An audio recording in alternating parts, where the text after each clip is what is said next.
कहा सोचे थे नहीं आएंगे, लो फिर आ गए। तो हेलो प्यारे बच्चों, मैं आपका अपना दशरथ पोसवाले इंग्लिश क्लास है धौलपुर से फिर एक नई वीडियो के साथ। आपकी परीक्षा कल की है, कल 10 मार्च की। तो मैं आपके लिए एक और नया वीडियो लेकर के आया हूं 14 अंक के लिए। जो 14 अंक आपको फ्री में मिलने वाले, ये दुनिया सभी लोग कहते हैं ना जब गुरु को पुआ थोड़े, हाँ मैंने हर चीज को आपके लिए एकदम इजी बनाया, एकदम सिंपल बनाया, गुरु को पुआ ही बनाया हुआ है। तो देखिए, आप बने रहिए मेरे साथ। और क्या है इस वीडियो के अंदर देखते हैं। हम बात करने वाले हैं अपनी पोएम्स की। हमारी जो फ्लेमिंगो पोएम है उसमें 5 पोएम है और 5 पोएम हमारी 14 मार्क्स की है, 14 अंक की है। तो ये समझ लीजिए 14 अंक आपके लिए बिल्कुल फ्री हैं, मुफ्त में मिलने वाले हैं। आप ये समझ लें ये आपकी लॉटरी लग गई है 14 अंक की। अब वो कैसे लॉटरी लगी है मैं आपको बताने वाला हूं। आप मेरे साथ बने रहिए इस वीडियो में। यदि आप मेरे चैनल पर नए हैं, मेरे चैनल दशरथ पोसवाल को सब्सक्राइब करें और मेरे प्रत्येक वीडियो को लाइक, कमेंट और शेयर किया करें, ताकि हर बच्चे के पास मेरी वीडियो पहुंच सके। और मेरे बेल आइकन को दबाएं ताकि मेरा हर नोटिफिकेशन, हर वीडियो का नोटिफिकेशन आपके पास पहुंचता रहे। तो देखिए, मैं आपको एक बात बताऊं कितना इजी है ये 14 अंक प्राप्त करना। कि आप देखो, फ्लेमिंगो के अंदर जो हमारे कितने चैप्टर है पता है? जो चैप्टर हमारे 8 है वो 8 14 नंबर के है, और ये 5 पोएम है ये 14 नंबर की है। बल्कि वो 8 चैप्टर में हमें क्वेश्चन याद करनी है, सब कुछ याद करना है, कितना टफ पड़ता है। और ये जो पोएम है 5 एकदम इतनी इजी है, कुछ भी नहीं है भैया। आप मेरे साथ बने रहिए। आपके मैं ज्यादा वीडियो लंबी करने वाला नहीं हूं, मात्र 8 या 10 मिनट की बनाने वाला हूं। लेकिन आप एक बार जरूर वीडियो को देखें तो आपके 14 नंबर बिल्कुल पक्के हैं, गारंटी के साथ। तो बने रहिए मेरे साथ और देखते हैं। तो वीडियो हम देखने वाले हैं। सबसे पहले हम बात करते हैं, देखो पोएम्स। क्या बात करते हैं? पोएम्स की। 14 मार्क्स कितने अंक की है? 14 अंक की। पोएम हमारी 5 है, ये पांचों पोएम हमारी 14 अंक की हैं। तो ये नंबर कितने इजी हैं, कितने सरल हैं प्राप्त करना। देखिए, कमजोर से कमजोर बच्चे के लिए चाहता हूं मैं, कमजोर से कमजोर बच्चा 14 अंक लेकर के आए, गारंटी है मेरी। अब देखेंगे, सबसे पहले हम बात करते हैं एक्सप्लेनेशन की, व्याख्या। कई board, RBSC board, Rajasthan board में तो एक्सप्लेनेशन आता है, लेकिन यूपी बोर्ड है, अन्य जो बोर्ड हैं वहां पर एक्सट्रैक्ट भी आता है। पहले हमारे यहां भी एक्सट्रैक्ट आया करता था, लेकिन अब एक्सट्रैक्ट हटा दिया है और एक्सट्रैक्ट के स्थान पर क्या आने लगा है? अब एक्सप्लेनेशन आने लगी है। तो देखिए, ये जो एक्सप्लेनेशन है हमारी वो कितने मार्क्स की है?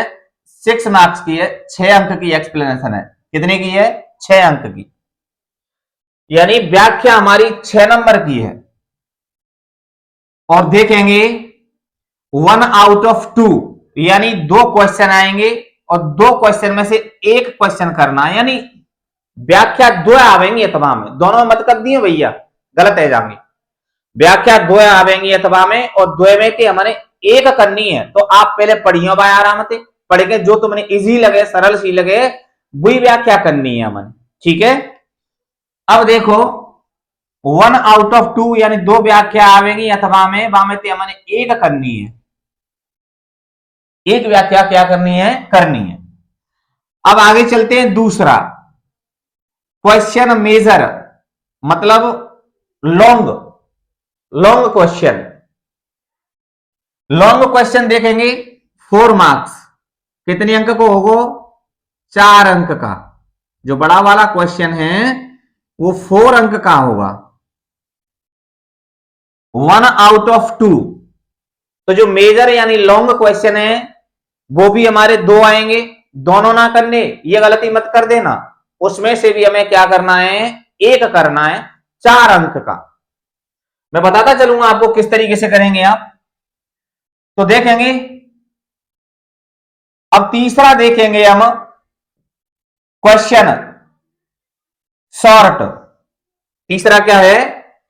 Short question. शॉर्ट में क्या है? ये भी कितने अंक का होगा हमारा? 4 मार्क्स का। ये भी कितने के हैं? 4 मार्क्स के शॉर्ट क्वेश्चन के। यानी ये छोटे छोटे क्वेश्चन आवेंगे ना, तो छोटे छोटे क्वेश्चन हमारे कितने नंबर के आवेंगे? 4 नंबर के आवेंगे छोटे भाई। अब देखो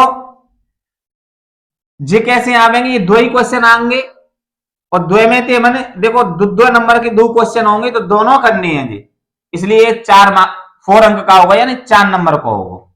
कितने का होगा? 4 नंबर का। तो ये समझ में आ गया। व्याख्या हमारी 6 नंबर की है, 2 आवेंगी लेकिन करनी एक है हमारे। बड़ा क्वेश्चन, लॉन्ग क्वेश्चन यानी मेजर क्वेश्चन 4 नंबर को 2 आएंगे, एक करना है हमारे। शॉर्ट क्वेश्चन 4 नंबर के जे 2 आवेंगे और 2 करने हैं हमारे, ठीक है, ध्यान रखना। इसलिए 4 देखो 6 4 10 और 4 14 अंक की होंगी। अब सबसे पहले बात करते हैं हम पोएम कि प्रत्येक स्टूडेंट को अपनी पोएम को नाम और पोएट कवि का नाम लर्न होना चाहिए। प्रत्येक स्टूडेंट को, प्रत्येक विद्यार्थी को पोएम का नाम और पोएट का नाम अवश्य याद होना चाहिए। दूसरी एक और बात बताऊं कि अगर आपके अंदर इतनी कैपेसिटी और होनी चाहिए कि पोएम की जो एक्सट्रैक्ट आवेगा, जो लाइन आवेगी, भाई तुम पहचान सके कि जो कौन सी पोएम में थे आओ है और जाको कवि को है, जित क्षमता तुम्हारे अंदर जरूर होनी चाहिए पहचान बेखाएं। ठीक है, तो अब देखो इसके लिए मैंने आपको एक सरल कर दिया है, ये 4 सा बना दिया है। तो देखेंगे क्या है इसमें कि इधर तो मैंने दे दें तुम्हारे का है पोएमन के नाम और जा तरफ मैंने तुम्हें दे हैं पोएटन के नाम।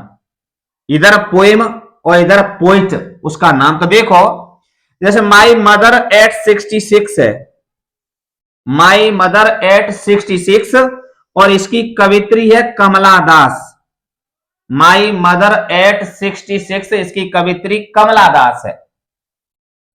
दूसरी है कीपिंग क्वाइट, तो कीपिंग क्वाइट इसका जो कवि है वो है पब्लो नेरुदा।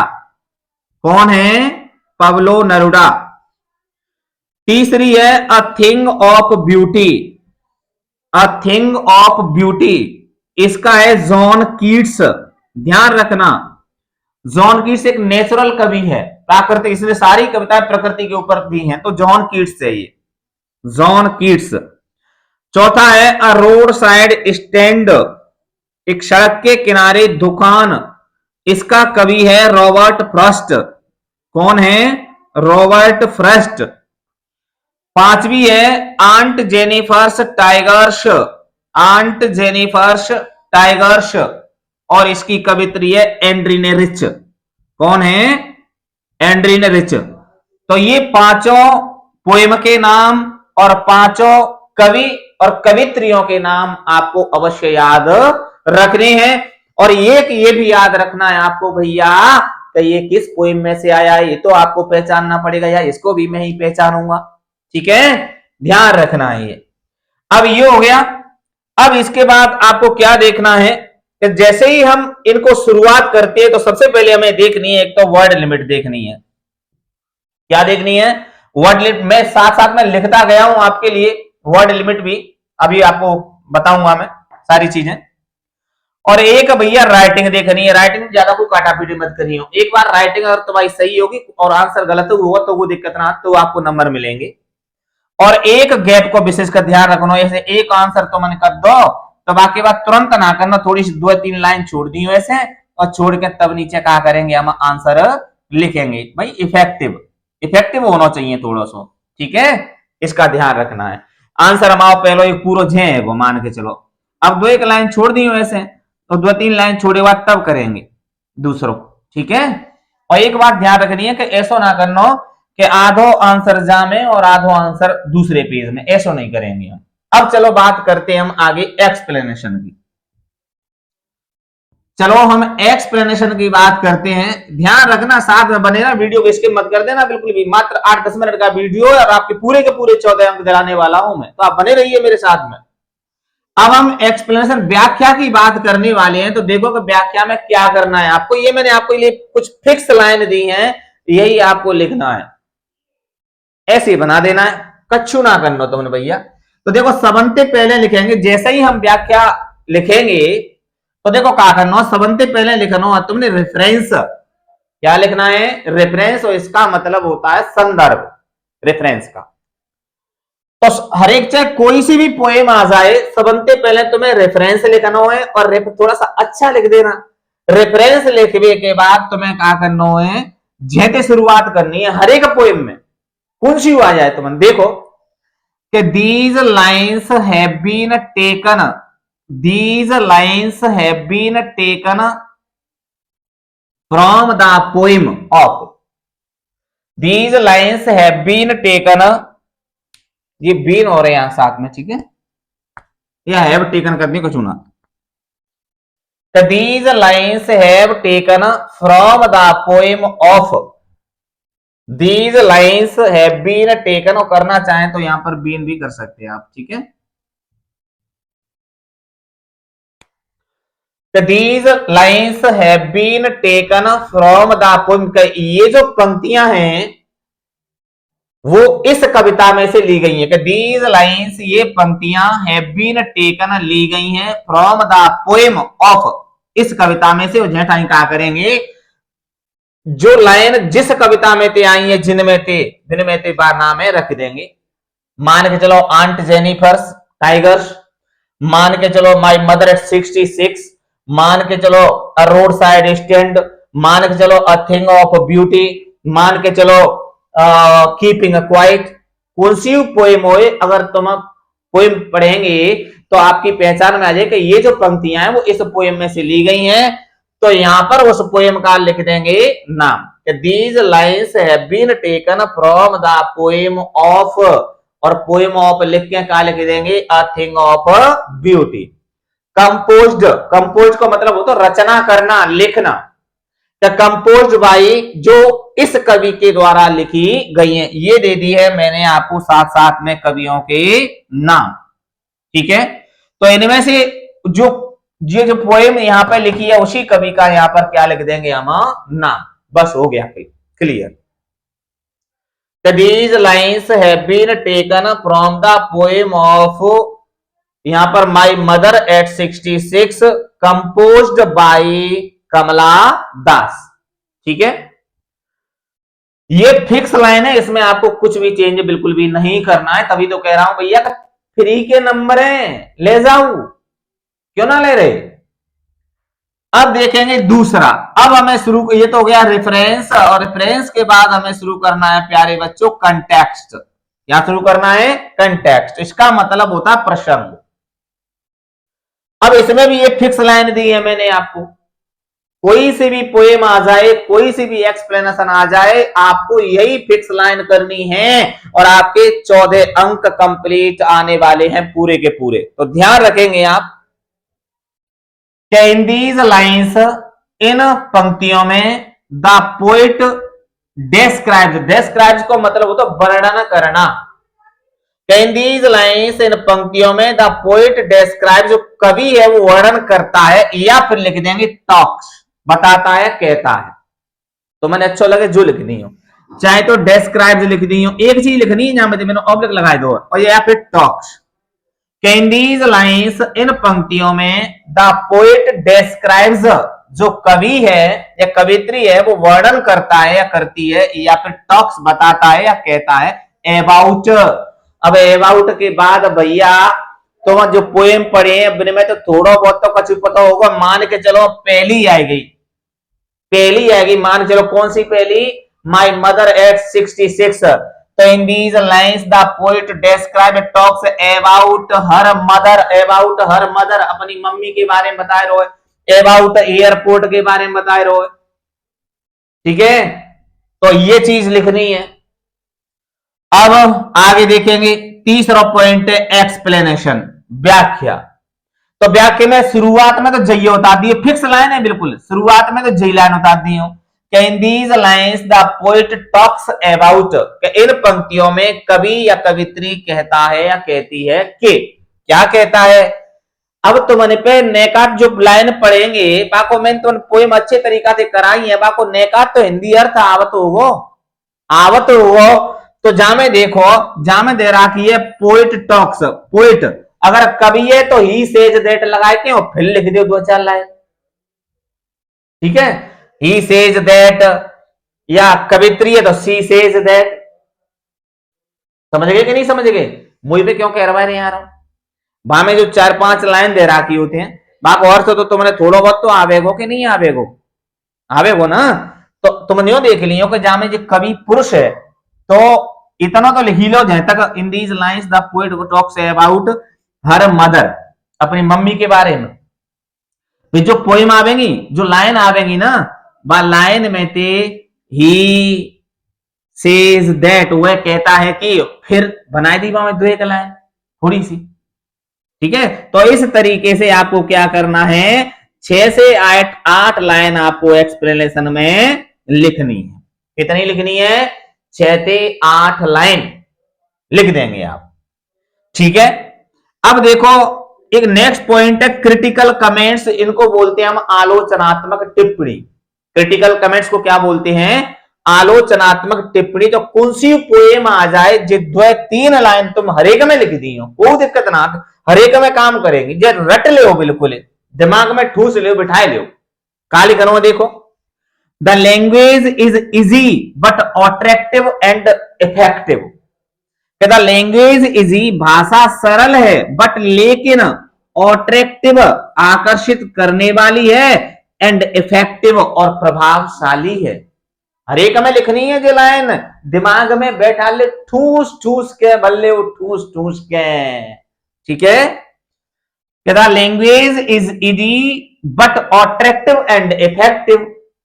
ठीक है, दूसरा देखो, there is a deep message in this poem. इस कविता में एक बहुत गहरा संदेश है। हर एक कविता में कोई ना कोई संदेश तो होता ही है, कविता संदेश के लिए ही होती है। तो there is a deep message in this poem, इस कविता में एक बहुत गहरा संदेश है। तीसरा, हर एक में लिखनी है, हर एक पोएम में। मैं 14 नंबर तुम्हारे फ्री के क्यों बता रहा हूं, तभी तो बता रहा हूं भैया ये 14 नंबर फ्री के बट रहे हैं, लोगों के बता से किस तरह ले जाओ, ले जाओ। अब देखेंगे तीसरा, these lines are shed, natural और रोमांटिक। अब ध्यान रखियो, शेड को मतलब तो होता है दुखी, नेचुरल को मतलब होता है प्राकृतिक, और रोमांटिक को मतलब रोमांस होता है, खुश। तो देखेंगे कि पोएम हम जब पढ़ते हैं ना, तो हमें पता हो प्रत्येक पोएम की ये पोएम कौन सी है। क्या पहली पोएम है वो शेड पोएम है, क्योंकि भाई मम्मी खत्म है रही है, मर रही है, तो शेड पोएम है पहली, देखा ना ने। अब दूसरी पोएम है कीपिंग क्वाइट, शांत रहिए। क्या है? शांत रहिए। तो इसमें कभी एडवाइस दे रहा है, तो advisable line. King of beauty natural है। तो इस तरीके से हम जाए लिखवो चाहे तो लिख सकते हैं, लेकिन एक चीज ध्यान रखिए, जा तुम तभी लिखियो तब तुम्हें पता हो कि जी कविता दुखांत कविता है, या खुशी की कविता है, रोमांटिक कविता है, या फिर नेचुरल है। तो लिखियो जा लाइन नहीं आवे तो जा लाइन से कोई संबंध होना, ना जाके कोई कम नंबर मिलते तुम्हें क्रिटिकल कमेंट में क्लियर बता दे रहा हूं। क्रिटिकल कमेंट्स का 12th क्लास में कोई भी मार्क्स नहीं मिलता है, ये ध्यान रखने ला, अपने दिमाग में बिठा लेना। तो लिखवो चाहे तो जो ऊपर की 2 लाइन लिख दियो, नहीं लिखवो चाहे तो मत लिखियो, कोई दिक्कत नहीं, लेकिन लिख दियो। क्यों लिख दियो? क्योंकि जो फिक्स तो मैंने बताई नहीं तुम्हें कि ये फिक्स लाइन है, दोनों ऐसे कैसे लिखनी है, तो तुम्हें दिक्कत आ रही है। इससे क्या होता है, जो एग्जामिनर कॉपी चेक करता है ना, वो एकदम क्या हो जाएगा, आपसे प्रभावित होगा कि वाह बच्चे ने ये भी चीजें लिखी है। तो ये दोनों चीजें आपको लिखनी है। चलो ये तो हुई हमारी पोएम। हो सकता है कर दोगे या नहीं करोगे, कर सकते हो। अब बात करते हैं हम क्वेश्चन की। तो देखो सबसे पहले बात करें हम लॉन्ग क्वेश्चन की, मेजर क्वेश्चन की। देखो 40 to 60 वर्ड्स जो बड़ा क्वेश्चन आता है हमारा, उसे हमें 40 से 60 शब्दों के बीच में लिखना है। कितने शब्दों के बीच में लिखना है? 40 से 60 शब्दों के बीच में। अब ध्यान रखो आपको करना क्या है, ये जो बड़ा क्वेश्चन आएगा वो किस चीज पर आएगा कि थीम, पोएम की थीम पूछ लेगो, पोएम को सेंट्रल आइडिया पूछ लेगो, पोएम ये पोएम है ना ये क्या संदेश देना चाहती है ये पूछ लेगा। तो आपको प्रत्येक पोएम की थीम, प्रत्येक पोएम को सेंट्रल, एक ही चीज है, सेंट्रल आइडिया, मैसेज, या आप इससे क्या सीखते हो? तो ये आपको अवश्य याद करने है, ध्यान रख लेना। ये 4 नंबर का जो भी क्वेश्चन आएगा, जिस पोएम में से आएगा, उसी की थीम या सेंट्रल आइडिया मैसेज पूछेगा, उसे क्या कर दो, लिख दो। जाको मतलब केंद्रीय भाव, मतलब जाको जी है वो कि पूरी कविता में कवि का कह वो चाह रहे हो है, क्या संदेश देना चाह रहा है, उसका आपको क्या करना है, निचोड़ लिखना है।